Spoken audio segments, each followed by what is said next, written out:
Jumbo, shalom, shalom. Many greetings, many greetings. I hope the tribe is well. Hope the tribe is safe. Welcome to another episode of Friday Fact Mania, episode 3, Fukushima.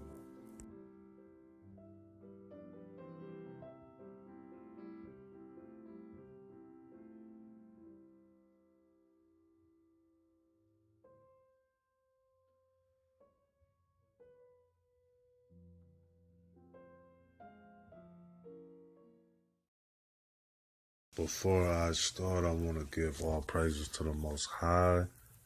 I definitely want to give a shout out to the tribe. I appreciate your viewership. I appreciate you watching this. This is my first attempt on Fukushima. Hopefully I get it right, get it correct. All right, let's jump into it. So I know we've seen a lot of videos, various YouTubers discuss this topic and talk about it. And everybody gives their point of view on what's going on. They also give facts. They give you graphs. I want to just give a little quick backdrop on Fukushima. There might be some people like myself that wasn't entirely sure like what, happened for Fukushima to be Fukushima, for the ocean to be contaminated and radioactive like it is. So the cause of that is a plant in Okuma, Japan. I hope I'm saying that right. If I'm not, apologize. This plant on March 2011 had an explosion, leaking radioactive chemicals into the water that surrounds the plant. The plant is now basically just spilling out a lot of contaminated liquid. The plant had an earthquake and a tsunami hit it, which caused the chemical spill. It had a catastrophic tsunami hit it. And the tsunami hit certain reactors that cooled generators, I believe, or the other way around, generators that cooled reactors. The tsunami hit them so hard that they couldn't cool it down, so the chemical spill happened. The following year of 2012, 573 deaths occurred from the radioactive poison, the chemical spill, basically. So here you could see a ginormous, massive squid. Look at that. Okay, you see that. That's really big. That's a huge squid. It could be a whale, but that thing is huge. Can you imagine the massive amounts of radiation, chemicals, anything to take that squid down? That is insane. The magnitude, the frequency of the contamination, the contaminated water, I should say, to take something of that magnitude down. Look at the fish. The marine life in the water is poisoned. The whole body of water is poisoned from that spill.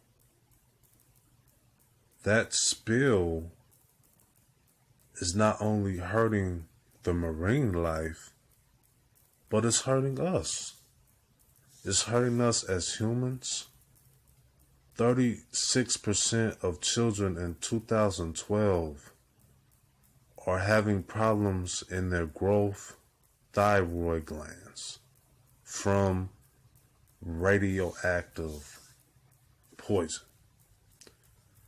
Meaning the children are so contaminated from the radiation that's going on, because it's high in radiation there. People are dying by thousands there from that water, and just the surroundings are so contaminated. They're dying. They're having growth problems. The children are having growth problems.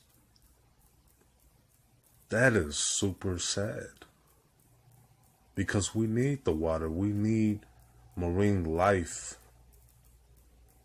We need the life. So when you have a contamination that's killing us, how do you stop that? It's stopping our health. And then also, this disaster was man-made. So the direct causes of the accident were all foreseeable. The report that the Fukushima plant was incapable of withstanding the earthquake and the tsunami. So basically, to sum everything up, they foreseen some of this. They didn't have any backup plans on how to stop the chemical spill, the contamination. They didn't have no backup plans, but they seen that and they should have thought of that. So basically, the earthquake and the tsunami took that plant down, and they didn't have any backup plans. Before I leave, I'm going to leave you with a clip. Y'all be safe. Authorities in Japan are set to release water from the Fukushima nuclear power plant into the sea, despite reports that the water is still highly radioactive after many attempts to decontaminate it. Our Lee Seung-jae tells us more. Despite reports, treated water at the Fukushima nuclear plant needed to be decontaminated even more before it can be released into the sea, the Japan government has decided to release it anyway. The Japan-based newspaper Mainichi Shimbun reports that Japan's Nuclear Regulation Authority chief told reporters recently that the authority plans to release the water once the radiation levels are lower. However, he added the authority doesn't think more distillation or dilution will help, nor does he think it's necessary. Almost 85% of the water is said to contain dangerously high levels of radioactive materials. According to the plant's operator, Tokyo Electric Power Corporation, about 161,000 tons of the treated water is 10 to 100 times over the limit for release into the environment, and another 65,000 tons is up to 20,000 times the limit. The release option faced heavy criticism at town meetings in Fukushima and Tokyo in August, when TEPCO and the Japanese government officials provided little explanation about the contamination. TEPCO says it has the capacity to store up to 1.37 million tons of water through 2020, and it cannot stay at the plant forever. South Korea expressed its concerns over Japan's decision last week. The ocean is not the property of one country, but a shared resource of the world. Releasing contaminated water into the sea is likely to have a significant impact on the marine environment and the safety of marine products. Some experts say the water can be stored for decades, but others say the tanks take up too much space and could interfere with ongoing decommissioning work, which the Japanese government hopes to finish before the 2020 Tokyo Summer Olympics. Lee Seung-jae, Arirang News.